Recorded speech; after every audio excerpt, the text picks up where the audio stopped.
lesson video for Level 2 Intermediate Music Theory Quiz 8. We're going to talk about writing melodies, motives, phrases, and cadences. To begin, it asks us to sing the melody below and answer the questions. This is either an F major or a D minor. It has one flat. They both have one flat. But since it starts on D and ends in D, we're going to say it's in D minor. That's a good rule to follow. So let's sing a D minor triad. La, do, mi, do, la. For minor scales, they start on La, because one, that's how I was trained at the Brigham Young University School of Music, and two, helps us keep in mind that if we have F as our major tonic, our first note of the major scale, F is Do. And so if you've learned solfege on the major scales, you can transfer the same solfege over to your minor scales. It also helps with accidentals. In minor keys and scales, there are often accidentals on Fa and So. If you raise Fa and So by half a step, they become Fi and Si, Fi and Si. All right, so let's start. Sing that with me, please. La, do, mi, re, do, fa, re, mi. Mi, fi, si, la, mi, re, do, ti, la. In what key is this melody? It's in D minor. In what form of minor scale? I would say melodic minor, because we are sharpening the 6th and 7th notes. In the case of B, we're taking it from B flat to B natural, which is raising it a half a step. And in this case, we're raising it a half step too by sharpening it. So, and those are the notes that we focus on to define the melodic minor scale. So it's in D minor melodic. Now sing this melody and answer the questions. Again, we have 3 sharps, so it's either an A major or F sharp minor, as you learned in last week's study guide. So since it starts on F sharp and ends on F sharp, I'm going to say it's an F minor. La, do, mi, do, la. Ready, sing. La, do, mi, re, do, ti, do, la, si, la.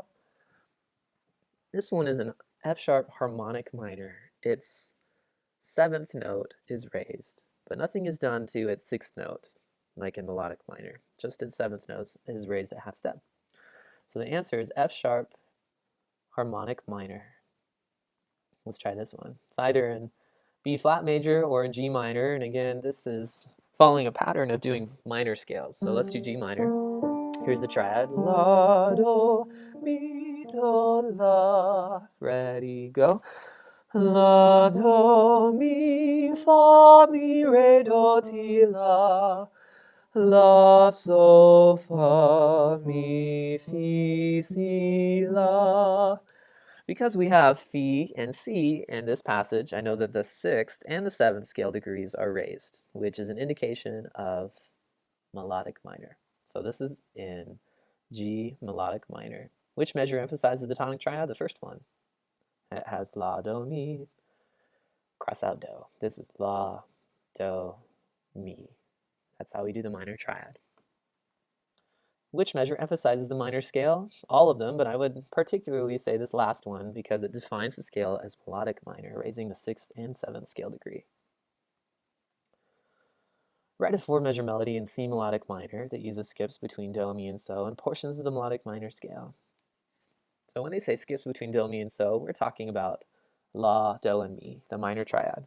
And if we're starting on C, because it's C minor, we're going to start on C and end in C, and they want us to do probably the first measure like they've done the last 2. So we're going to do La, La, Do, Mi. Those would probably be 3 notes. That would be a good idea to start with. C, E flat, G. You don't have to flat the E because it's already flat in the key signature. Now it says what kind of minor scale? C melodic minor. So make sure you include a raised 6th and 7th note above C. In this case, that would be A natural and B natural. Somewhere in these 4 measures include A natural and B natural. Let's move on to motives. In any language, letters join together to form words, sentences, and paragraphs, and music works in the same way. Notes form small units called motives, and larger units called phrases. A motive is a very small unit. Some are only 2 notes long. Here's an example of a famous motive. Can you recognize it?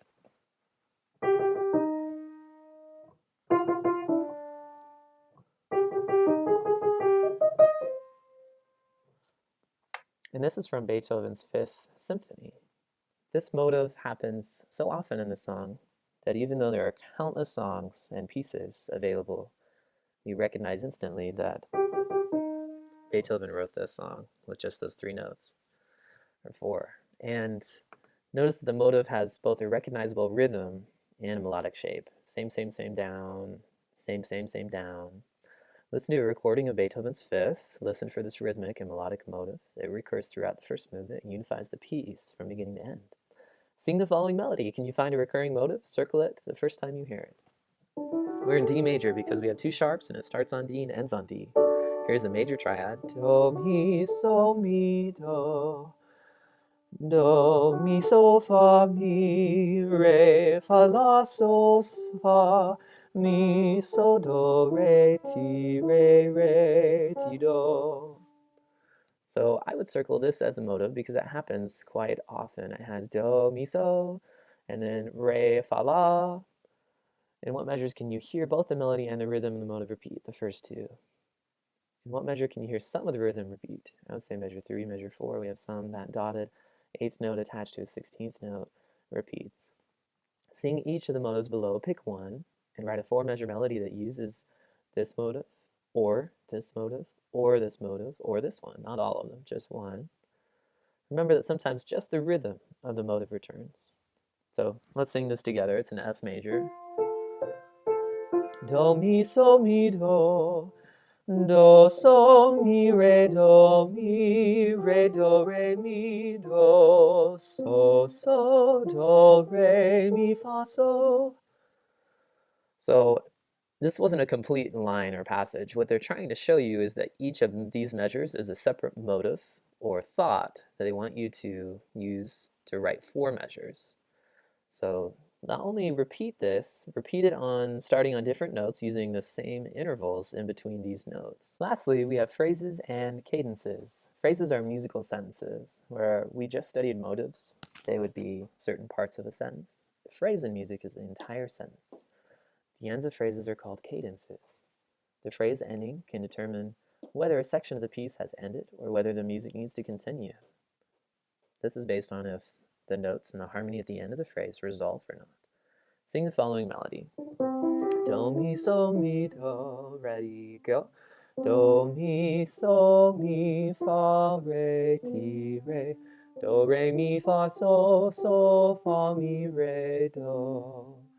The C major melody sounds finished at the end because the last pitch is do, which is the same pitch it starts on. Notice that the rhythm slows down as well. The half note is the longest pitch in the tune, and that's the last note, signifying that it's probably the end. Now sing this melody. Do, mi, so, mi, do.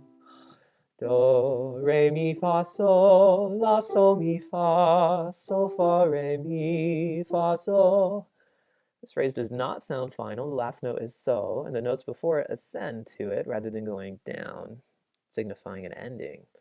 Going up signifies there's more to come. This phrase seems to pose a musical question that needs to be answered. Can you continue singing the next line? Here we go. Do, re, mi, fa, sol, la, so, mi, fa, mi, re, so, do. This answers the question posed by this line when it goes up. Just like in speaking English, we go up at the end of our sentences. In music, we go down at the end of our sentences to end them on a period. All right, periods can be, these phrases fit together to form a musical whole known as a period, separate than this symbol in English. These phrases combined are 2 different phrases, but combined they form what's called a period. So we have a motive, which is a smaller unit of music than a phrase. Then we have a phrase, then we have a period, which is combined of more than one phrase.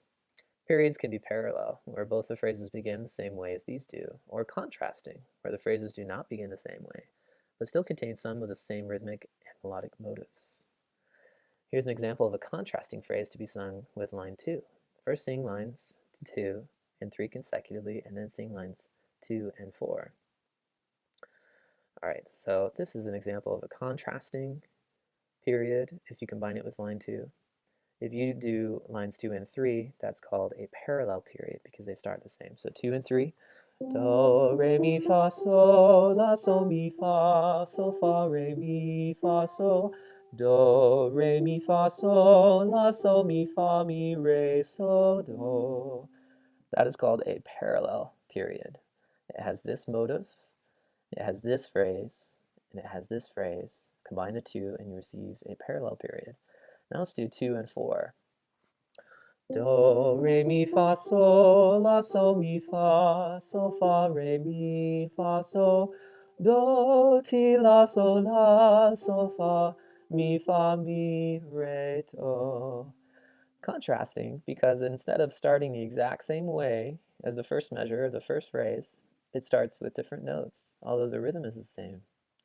5. Write a phrase that answers the musical question posed by this phrase. Will your phrase be parallel, meaning it starts the same way as this line, D, E, F sharp, A, G, or will it be contrasting?